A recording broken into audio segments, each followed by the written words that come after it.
Hey beauties, this is Rachel.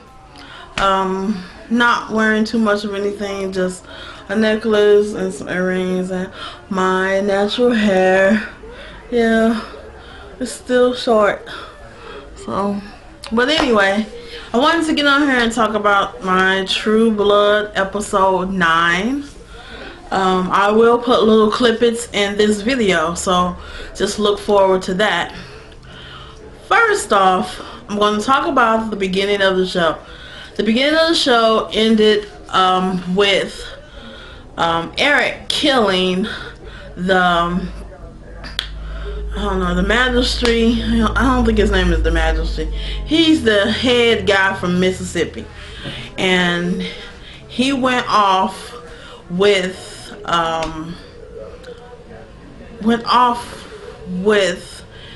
somebody. I don't know who he went off with, but anyway, he went off and left Eric with his lover. And Eric and his lover was making out, and he told him to turn over.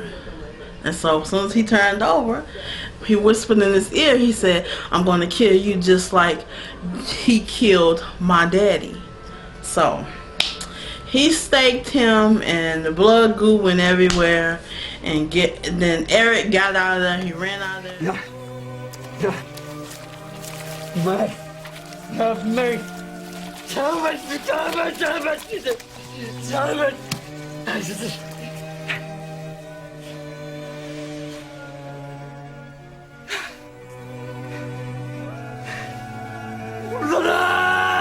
to his bar.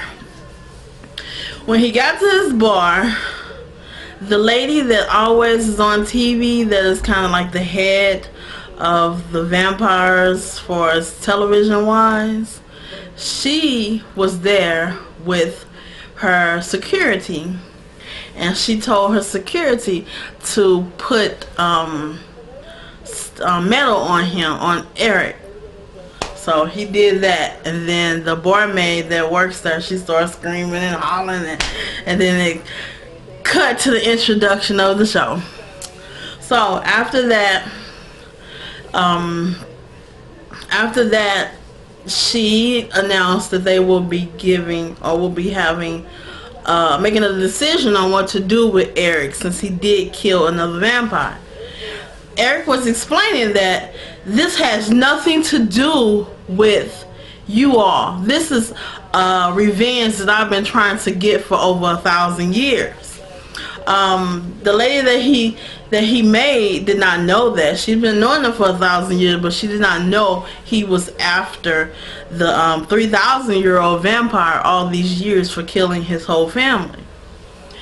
So he came out with that and said, "I'm gonna get him, and I don't care what you all do to me. That's just how it's gonna be. I'm gonna get him." So she said, "You have to wait here, bring them some damn coffins in, because they ain't going nowhere. They got the security gonna watch you all, and you all gonna sleep here for the night." So it went from that. Did you sleep at all? I'm fine. Are the guards still outside? Goes from that story to Jason and Crystal. Now Jason and Crystal came over his house in episode 8 all destroyed and saying, "I don't want to go back, he beat me," and blah blah blah. So Jason went back and he was like, "You're not gonna do this to her, stay away from Crystal." And then when Crystal's so-called boyfriend came, she was like, "He raped me, Jason raped me, he hit me, Jason did this." And Jason was like, "What? I was trying to save you, I ain't trying to do nothing wrong to you." So the guy was trying to figure out what's going on. He like, "Why are you lying? Why are you lying?" Jason like, "Why are you lying? You know I didn't do that to you. I did nothing but trying to help you." And so she kept denying it and kept trying to tell Jason, "Stay out of it, stay out of it. You don't know them, you don't know them." Well, I think they are werewolves. So you got the wolves, you got the werewolves, you got the vampires, and you got the humans. So that's what I think they are. They haven't really said what they are, but Crystal tied her so-called boyfriend up to a tree, and she double knotted and twisted, and he like Jason like, how did you learn that? And she was like, well, I was a rodeo girl, so that's how I learned it. She was lying when she said that, but she just trying to get out of the situation. So they tied.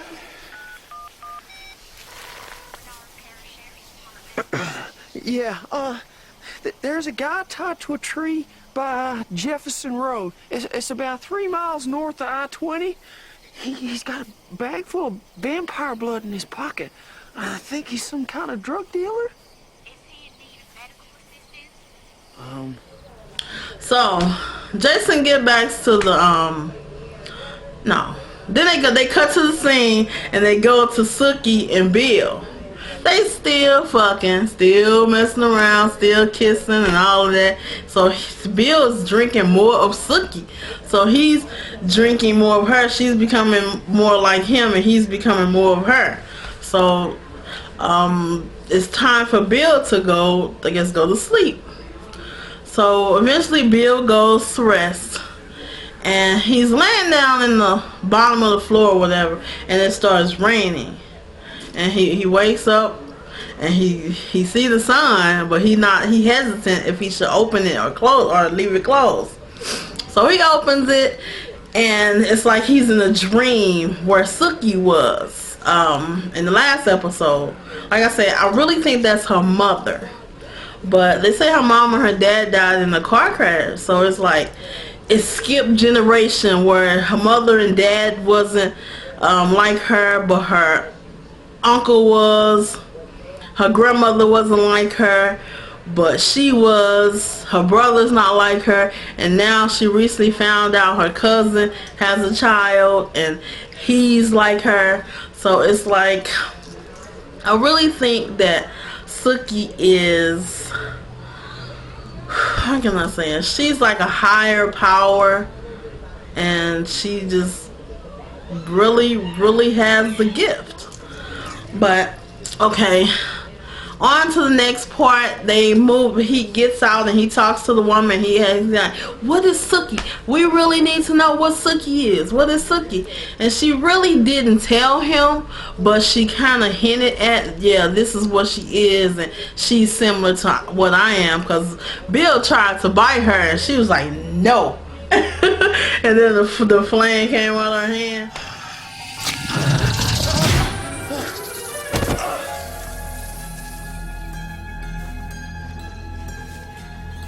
You killed Sookie. I haven't. You've taken her blood. I can see it in you. I love her. You think you do. You only want her light. No. Yeah, and his boyfriend Jesus. Him and Jesus spent the night together while his mom was there. And his mom, they were taking her back to her place. She looked all cleaned up, all well rested and everything. So she was like, what's different about you, Jesus? What's different about you, Lafayette? And he was like, nothing.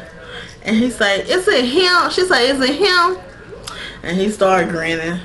And so they took her mom and they left. And then it fades into Sam Merlot and his brother got some woman at the house that came to the bar a couple of times, I guess. So he got her at the house, and the waitress that worked there, she next door, and her pregnant with her man, which is not his baby. We found out that's not his baby, but she haven't told him yet. But anyway, the brothers disturbing their rest.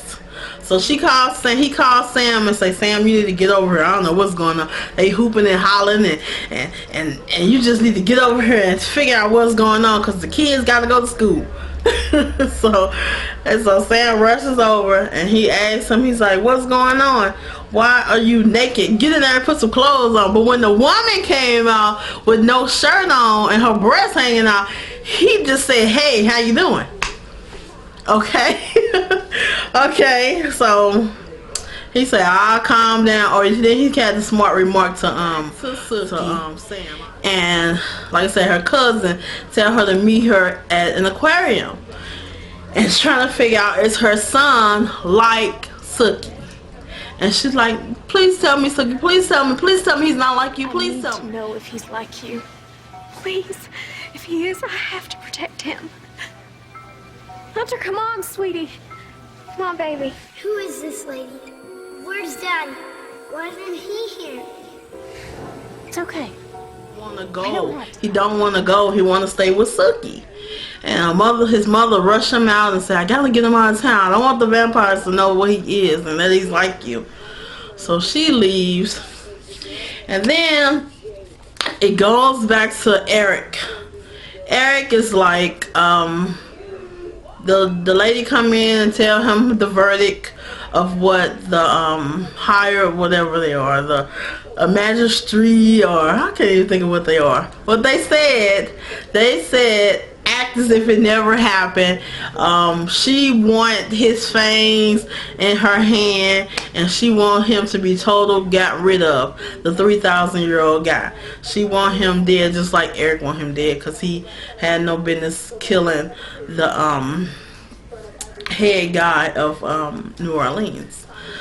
So he say, "Okay, I'm gonna do what I gotta do." And so he's standing up on a little bit back.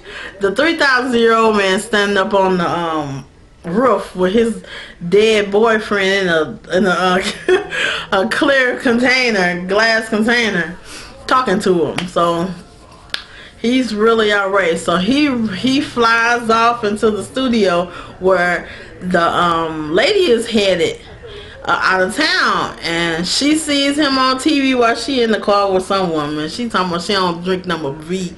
She just lying. She's still sucking on human blood.